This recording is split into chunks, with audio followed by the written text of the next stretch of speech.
করলে যখন মনে হয় সেরকম কোনো একটা ইউজার কথা বলছে, কথা বলা যাবে এদের সাথে এবং সে বুঝতে পারবে, তখনই কিন্তু মাইকটা ধরি। আদারওয়াইজ মনে করেন গালিগালাজ ওই নোংরা ইউজারদের জন্য টেক্সটই এনাফ, এদেরকে অটো রাখতে মনে করেন টেক্সটটাই হচ্ছে বড় জিনিস। মাশরুম আপনাকে পছন্দ করতো না যে কারণে, যার জন্য আপনার অনেকদিন আমার পরেও ক্ষোভ ছিল, সেটা হচ্ছে যে আপনি ধর্ম, মাশরুম কিন্তু ভীষণ ধর্ম ভীরু একটা মেয়ে, কিন্তু ওর কাছে মনে হয় আপনি ধর্মের নামে কিছুটা নোংরামি করেন, এবং মানে আপনি মুসলমান হতেই পারেন না, কিছু কিছু কালচারে আর কি আপনার যেরকম ব্যবহারটা দেখেছে। তো আমি তখন গিয়ে আপনাকে একটু বুঝলাম আর কি যে মানে একজন মুসলমান না জেনে কিভাবে মনে করেন একটা মানুষকে আমি জানি না তাকে নিয়ে আমরা এত নোংরা কথা বলতে পারি।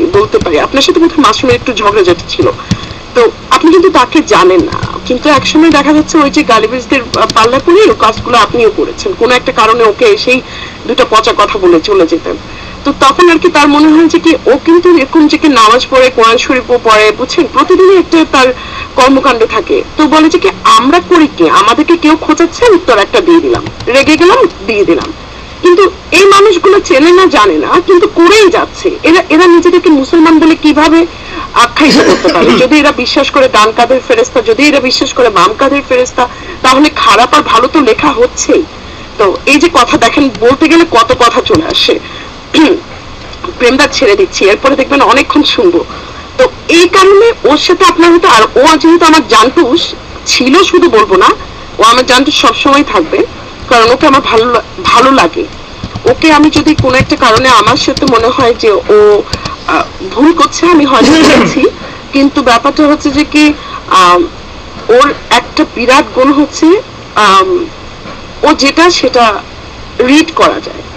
মানে হচ্ছে যে কি সে নিজেকে হাইড করে না। মনে করেন তার যদি মনে হয় এখানে কয়েকটা গালিগালাজ হচ্ছে, হঠাৎ করে তারও রাগ উঠছে, প্রেমদার মতো মনে করেন দুইটা গালি বসাই দিল বা দুইটা পথ ঝাড়ি দিয়ে চলে গেল, সহ্য করতে পারে না, প্রেশার উঠে যাওয়ার। তো এই জন্য আমি যেমন সারাক্ষণ মানে পালের ক্ষেত্রে হ্যাঁ তুমি খালি যখন আমি কথা বলি সেই সময়টা আমিও লাইক করি, আর যখন মাশরুমকে নিয়ে তোমাদের শয়তান.com এর লোকজন দুনিয়ার বাজে কথা বলে সেই সময়টা তো লিখো না নোভেলটা, সেই সময়টা তো বলো না যে কি মাশরুমকে আমিও পছন্দ করি, মেয়েটা ভালো, আপনারা এইসব বলবেন না।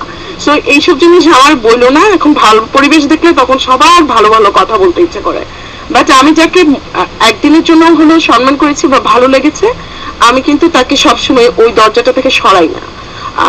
হতে পারে যে কি আমার কে যারা আমি জানি যে কি যে যেটা করে, যেমন আমি গর্ব করব না, বাট রিসেন্টলি দুই একজন শয়তানি ইউজার আমার কাছে এসে সরি বলছে এবং বলছেন আমরা আসলে ইচ্ছা করে খোঁচানোর জন্য খুঁজে দেন, কোনো কিছু না। তো I was just feeling like আমি না দেখা যাচ্ছে ঝাড়ি ঝুড়ি গালাগালি বরঞ্চ অনেক মনে হয় ঠিক আছে বলতেছে, জাস্ট কোন একটা মানুষ খুব বেশি পরিমাণে নাইস হয়ে গেলে আমাকে বরঞ্চ টাচ করে ফেলায়, এবং আমি একটু অবাক হয়ে যাই যে আমাকে চিনে না জানে না, হঠাৎ করে ওরা কি হলো যে ভুল বুঝতে পারছে। তো এই জিনিসটা খুবই আশ্চর্যের একটা ব্যাপার। রঙ্গু নোভেলকে তুমি কি খুব লাইক করো? আচ্ছা প্রেমটা খালি আমি কাকে লাইক করি না এসব জিনিস, নোভেলটাকে আমি পছন্দ করি, খুব লাইক করি কিনা এটা কোনোদিনও বলতে পারবো না। খুব লাইক করাটা যদি করি, কারণ আমার একটা মনে মনে শখ ছিল মাশরুম আর নোভেলের মধ্যে যদি কিছু একটা করা যাইতো, কিন্তু এই দুটাই মানে দেরিতে এই জিনিসটা রিয়েলাইজ করছে। মানে উনিও পছন্দ করে মাশরুম পরে রিয়েলাইজ করলেন নোভেল তো ভালো ইউজার ছিল, বা ততদিনে ওর বিয়া শাদী হয়ে গেল, সংসার হয়ে গেল। তখন আমি মাঝে মাঝে ওদের কথা শুনে, মানে দুই একটা কথা শুনে মনে হয় ইস ওরা বোধহয় আরেকটা জন্ম যদি জন্মায় সোলমেট হিসেবে জন্মাবে, এরকম টাইপের মনে হয় আর কি, বুঝছেন। ওইটা যখন মাঝে মাঝে ব্রেনের মধ্যে নেই, ওইটা ভালো লাগে আর কি, যে আমার সবচেয়ে প্রিয় মানুষটার একটা ভালো ছেলের সাথে ধরেন যদি ইয়ে হতে পারে, আমার মনে হয় নোভেলটা খুব ভালো একজন মানুষ। একটু কম কথা বলে মাশরুম চঞ্চল, নোভেলটা কম কথা বলে, বা দুইজনকে রিড করা যায়, দুইজনকেই আপনি বলতে পারবেন যে কি একটা খোলামেলা প্রাণবন্ত মানুষ, আরেকটা হচ্ছে চুপচাপ কিন্তু ভালো মানুষ। তো এই জন্য পছন্দ করি। বাট আপনি যদি বলেন আমার থেকে না, কারণ আমারগুলো একটু গুন্ডার ডাকাত হইতে হবে। যেমন আমার যখন ওর সাথে পরিচয় হলো, ডেট করতাম, আমার ফ্রেন্ডরা সব বলতো দুই পুংটা একসাথে হয়েছে, এটা হইতে পারে, মানে দুনিয়ার দুষ্টুটা আমি যেরকম ওটা সেরকম। আরে মরে তো একদিন যাবোই, পাগলামি থাকতেই হবে এই প্রান্তের মধ্যে। পাগলামি যদি না থাকে, দিওয়ানা প্রাণ যদি না থাকে, সেটা হবে না। আর আমার কাছে মনে হয় নবীনদার সাথে যদি আমাকে মিলান, আমি বলি বেশিরভাগ সময় ঘুমাই থাকবো। মনে করেন উনি কথা বলতেছে, আমি ঘুমাই যাচ্ছি।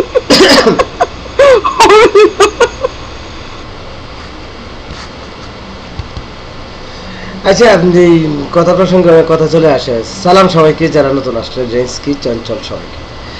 দাদা, আমার একটা সমস্যা ছিল, এই আরএম রে আমি ভাবতাম মাশরুম, আর মাশরুমই আরএম, অর্থাৎ আরএম তো বেশি নাটক করে, তা আমি ভাবতাম সে ওই ভয়েসটা চেঞ্জ করে, এই জন্য একটু দ্বন্দ্ব ছিল। নাইলে আমি তো আসলে মাশরুমের বিরুদ্ধে কখনই খুব একটা এই বাজে লোকদের সাথে আড্ডা দিয়েও কথা বলি না। এটা আমার ইতিহাসে আছে বলে আমি মনে জানি না আর কি, ভুলে গেছি। এই দ্বন্দ্বটা ছিল যে একই ব্যক্তি দুইটা ভয়েসে কথা বলে, আর বেশি করে আড্ডা তো দিতাম না আপনাদের রুমে, তাই না? আমি কিন্তু সাধারণত মেয়েদের রুমে কম আড্ডা দিই, যেখানে ছেলেরা ফাজলামি করে এখানেই থাকি। আর এমন এমন রুম আছে যে এই রুমে আমি মাইকটা নিতেও লজ্জিত বোধ করি। বিশ্বাস করেন, একেবারে আমি মনে করি আমি অসহায়। কিছু কিছু রুম আছে তো, ওইসব রুমে আমার কখনোই দেখবেন, কারণ ওইটা আরেক জগৎ, ওদের সাথে চেনা জানাও কম। আর আপনাদেরকে এই খাতারেই রাখতাম আর কি, আর কিচ্ছু না। তাই মাঝে মাঝে এই সাদি ভাইয়ের রুমে কথা হইতো, এই কথা থেকেই ভাবতাম যে আপনি ওই আইডিটাও আপনার।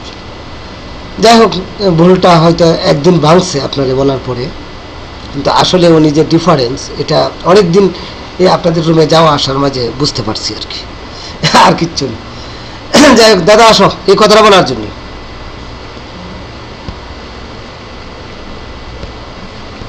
ধন্যবাদ। এই যে আমাদের মধ্যে হাত তুলেছেন